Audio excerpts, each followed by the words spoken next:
రాజకీయ గారడీలు ఎలా ఉంటాయో మనం ముందుగా ఒకసారి ఇది విందాం. ఇక్కడ అదే మీకు చూపిస్తున్నాను. అటు ప్రజలందరూ అర్థం చేసుకోవాల్సిన అవసరం ఉంది. సింపుల్ గా మీరు క్యాలిక్యులేట్ చేసుకోండి. మీ ఆరోగ్య పరిస్థితి క్షీణించినప్పుడు మీరు ఏ విధంగా సఫర్ అవుతారో మీరు పని చేయలేరు. ఆరోగ్య ఖర్చులు పెరుగుతాయి, ఇంట్లో వాళ్ళకు భారం అవుతారు. అక్కడి నుంచి మీ ఇంటి ఆర్థిక పరిస్థితి, మీ ఇంటి ఆనందం కూడా క్షీణించిపోయే పరిస్థితికి వస్తుంది. మీరు అనారోగ్యంగా ఉండి ఇంట్లో వాళ్ళందరూ ఇబ్బంది పెట్టే పరిస్థితికి వస్తారు. అదే మరిగా ఈరోజు రాష్ట్ర ఆర్థిక పరిస్థితి బాగలేనప్పుడు ఈ రాష్ట్రంలో ఉండే ప్రజలందరికీ ఇబ్బందులు వస్తాయి. సంక్షేమాన్ని ఇవ్వలేము, ఎక్కువ పన్నులు పడతాయి. మళ్ళా ఆ అప్పులు కట్టడానికి మళ్ళీ అప్పులు చేయాలి. ఈ అప్పులు చేసిన తర్వాత అభివృద్ధికి డబ్బులు ఉండవు. డబ్బులు లేకపోతే ఇది ఒక విషియస్ సైకిల్. ఈ సైకిల్లో పడిన తర్వాత బయట రావడం చాలా కష్టం. అల్టిమేట్ గా బాధపడేది ప్రజలే బాధపడతారు. అలాంటి పరిస్థితి నేను మీకు ఎక్స్ప్లెయిన్ చేస్తున్నాను ఈరోజు. ఇదండి, చంద్రబాబు నాయుడు గారు సంక్షేమాన్ని ఇవ్వలేరంట, పథకాలు అమలు చేయలేరంట,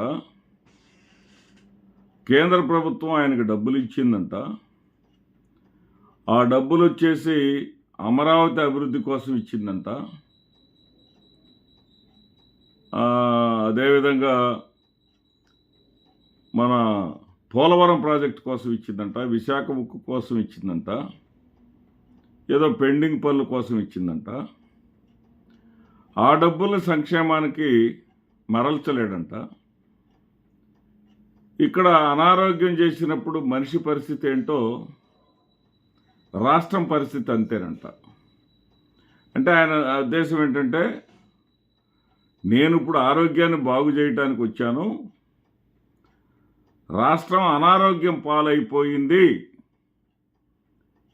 ఏదేది అప్పుడెప్పుడో 7-8 నెలల క్రితం మేము మాయ మాటలు చెప్పి ఓడించామే, ఆ జగన్మోహన్ రెడ్డి వల్ల నాశనం అయిపోయింది అనేది, ఆ మాటలు కూడా మీరు నమ్మండి అనేదానికండి ఆయన చెప్పింది ఇదంతా.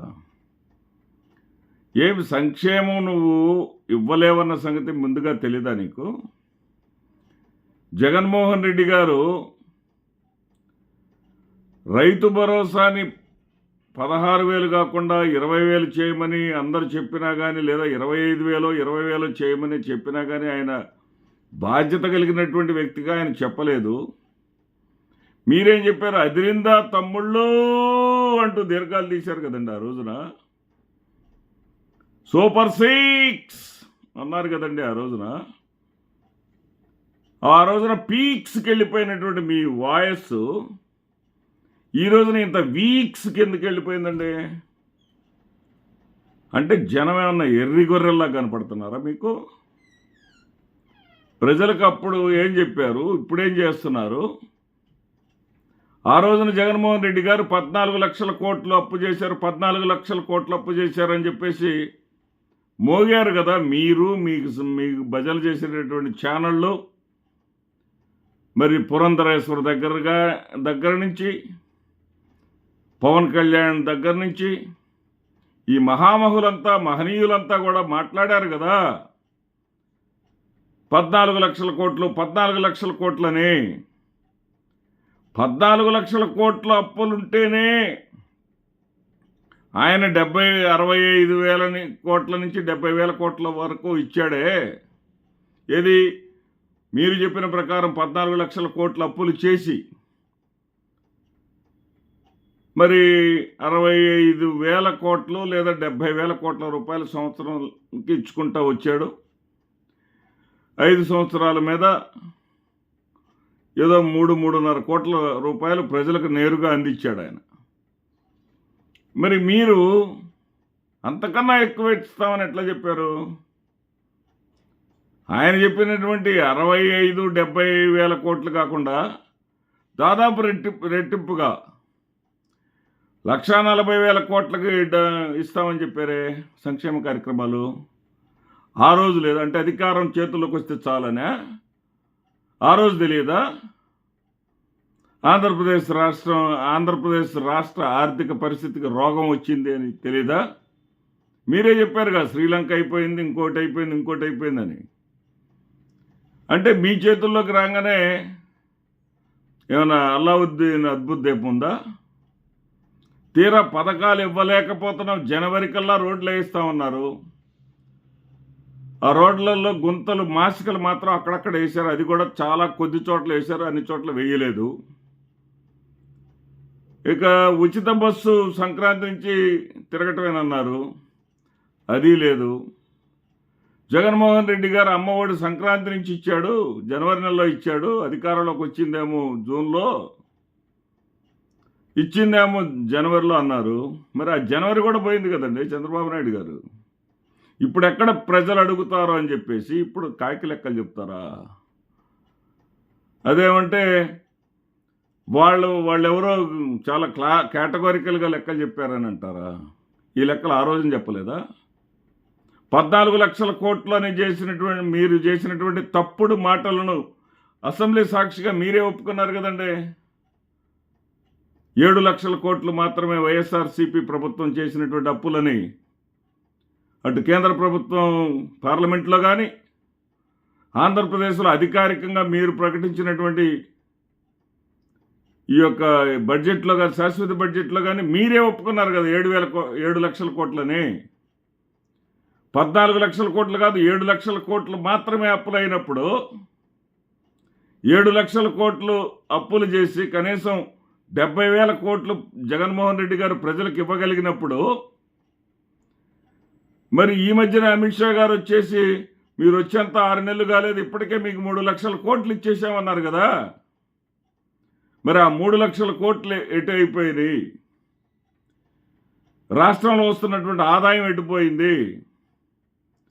మీరు సృష్టించినటువంటి సంక్షేమం ఎటుపోయింది? మీరు సృష్టించినటువంటి ఆదాయం ఎటుపోయింది? ఇప్పుడు సంక్షేమం ఇవ్వటానికి ఇవ్వలేకపోతున్నానని చెప్పడం ఏంటండి?